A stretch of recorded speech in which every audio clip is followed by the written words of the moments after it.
Perusahaan Pak Wildan mengalami masalah keuangan. Suatu hari, dia menghubungi polisi karena kantornya disatroni maling. Mereka menggasak semua uang di berangkas saya, Pak. Polisi yang bertugas langsung menginterogasi, Anda tahu dari mana kalau pelakunya lebih dari satu orang? Berangkasnya pasti terlalu berat lah, Pak, kalau cuma dibawa sama satu orang. Setelah mendengar jawabannya, polisi tahu kalau Pak Wildan berbohong. Kok bisa gitu?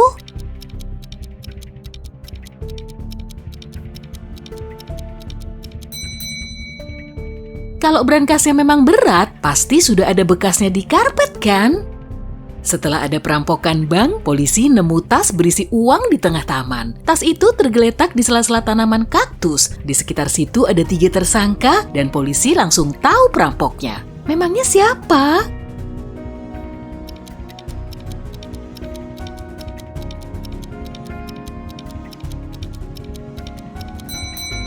Cowok yang di sebelah kiri. Di tubuhnya terdapat goresan bekas kaktus tuh. Polisi mencurigai Dora telah terlibat dalam aksi penyelundupan berlian antar negara. Tapi mereka nggak punya bukti. Maka detektif Tito segera turun tangan. Dia membuntuti cewek itu untuk mencari bukti-bukti. Suatu hari, dia melihat Dora memasuki sebuah rumah. Tapi saat dia keluar lagi, Dora nggak bawa berlian. Dia pasti sudah menaruhnya di dalam rumah. Kok detektif Tito bisa tahu sih?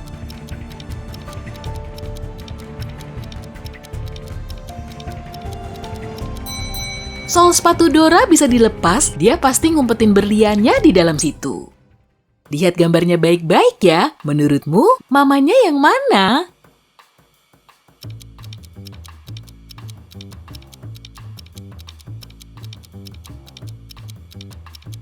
Wanita yang di kanan pasti manusia. Ekspresi mukanya kelihatan kalau lagi nahan nafas. Tapi anak ini kelihatan biasa-biasa aja tuh. Ekspresinya terlihat santuy dan gak megap-megap. Berarti mamanya ikan duyung ini.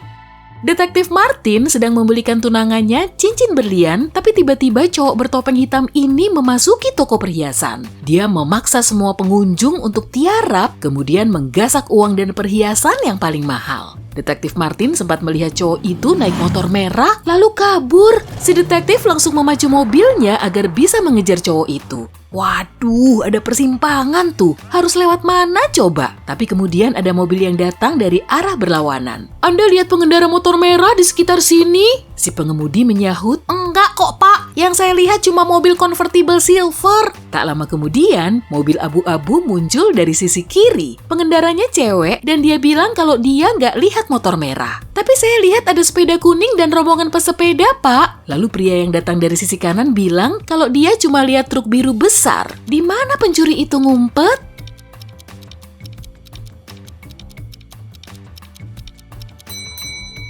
Di truk biru, motornya cuma muat dimasukkan ke truk itu.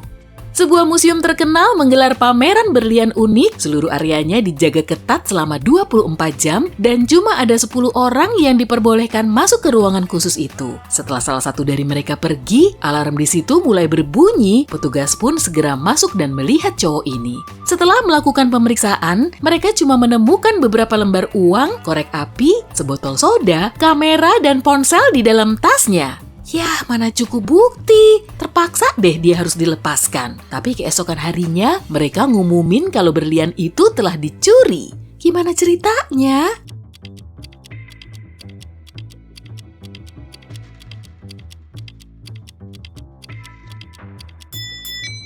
Berliannya ditukar dulu dengan yang palsu, kemudian dia ngumpetin berlian yang asli di dalam botol soda. Pengusaha tajir melintir Bapak Rudi Lesmana lagi butuh banget bantuan asistennya. Tapi si asisten masih liburan di area pedesaan. Pada hari Rabu, Pak Rudi sudah mengiriminya surat agar dia balik ke kota secepatnya. Padahal sekarang sudah hari Minggu loh, tapi si asisten belum juga kelihatan batang hidungnya. Wah, pasti minta disusul tuh. Sesampainya di lokasi, Pak Rudi melihat si asisten sedang berkemas. Maaf Pak Rudi, surat Bapak baru saya baca kemarin. Ini juga saya lagi siap-siap mau pulang. Jelasnya, kamu dipecat. Saya nggak butuh asisten pembohong kayak kamu. Bilang aja kalau liburanmu kurang lama.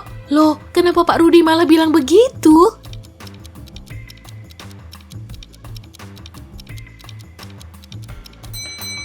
Kalender di atas meja memperlihatkan hari Senin tanggal 4 November. Di hari Minggu kan kantor pos libur. Si asisten pasti bohong. Terjadi perampokan bank di kota X. Detektif segera mendatangi tersangka utamanya. Saya nggak enak badan seminggu ini, Pak. Malahan 3 hari ini nggak keluar rumah. Stok makanan saya juga masih cukup karena kulkas saya penuh. Kalau nggak percaya, lihat aja sendiri, kata si tersangka sambil membuka kulkasnya. Tapi detektif tahu kalau dia berbohong. Memangnya si detektif tahu dari mana?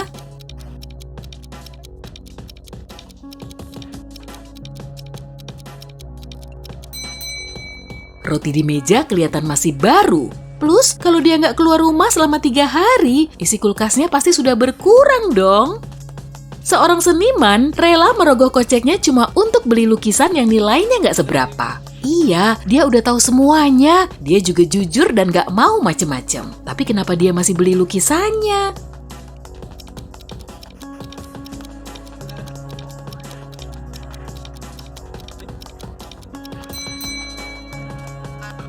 Meski harga lukisannya nggak seberapa, bingkainya bernilai seni tinggi dan mahal.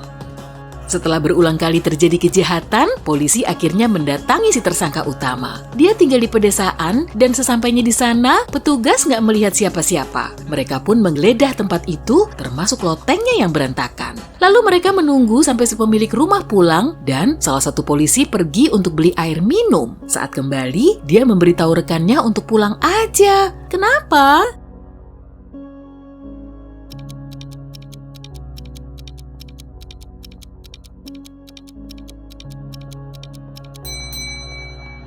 Jendela loteng ditutup saat polisi pertama datang, tapi sekarang terbuka. Penjahat itu bersembunyi di loteng dan kabur lewat jendela. 2 orang berdiri di dekat sungai, mereka ingin pergi ke seberang, tapi perahu itu cuma bisa mengangkut 1 orang. Anehnya, mereka berhasil menyeberangi sungai itu. Gimana caranya?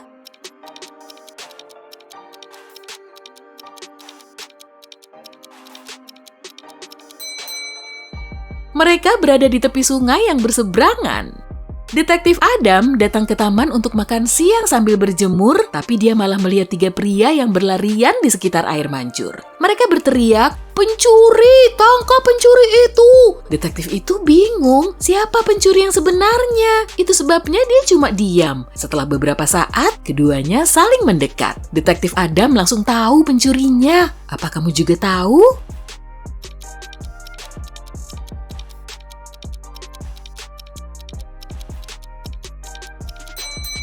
Kalau pria ketiga itu adalah pencuri, pria kedua cuma perlu balik badan untuk menangkapnya. Begitupun pria kedua, berarti pria pertamalah pencurinya.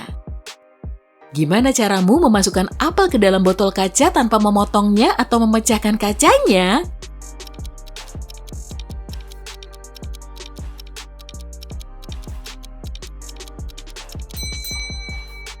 Letakkan apel di dahan pohon saat masih kecil, lalu tunggu sampai apelnya tumbuh di dalam botol.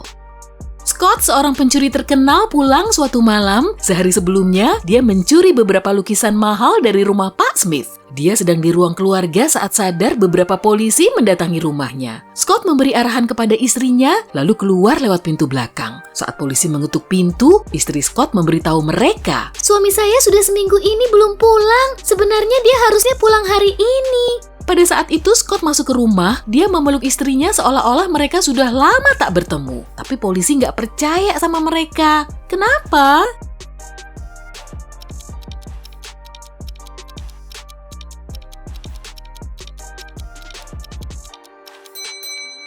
Lihat anjingnya. Jika pemiliknya sudah seminggu tak pulang, anjing itu pasti akan melompat bahagia dan girang. Tapi hewan itu baru melihat Scott beberapa menit lalu dan tidak terlalu antusias. Jika hujan pada tengah malam, kamu bisa ngira-ngira nggak nih kalau 72 jam lagi langitnya akan cerah?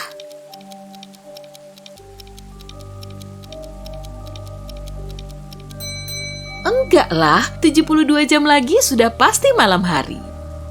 Detektif Lee dipanggil ke kafe keluarga kecil. Pemiliknya bercerita, "Aku pergi ke dapur beberapa menit saja, tapi saat kembali aku melihat semua uang dari kasir sudah dicuri." Pada saat itu hanya ada 3 pengunjung di kafe, semuanya wanita. Saat detektif bertanya kepada mereka siapa yang mengambil uang itu, mereka berkata, "Dia pelakunya." Wanita pertama menambahkan, "Pemiliknya teman saya, Pak. Bagaimana mungkin aku melakukan ini kepadanya?" Wanita kedua berkata, "Aku melihat keluar jendela sambil minum kopi. Saya nggak lihat ada yang aneh deh." Lalu wanita ketiga berkata, "Ngapain juga saya nyuri-nyuri?" Siapa ya yang nyuri uangnya?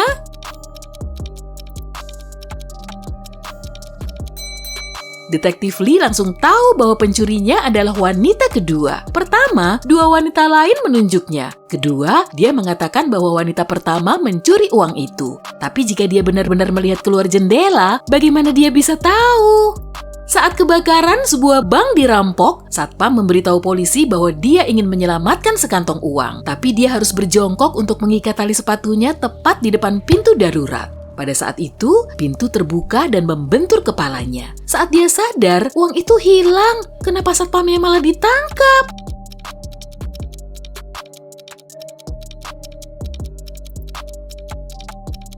Semua pintu darurat dibuka keluar. Seorang wanita muda memiliki jumlah saudara lelaki dan saudara perempuan yang sama, tapi masing-masing saudara lelakinya memiliki 2 kali saudara lelaki lebih sedikit daripada saudara perempuan. Jadi mereka berapa bersaudara?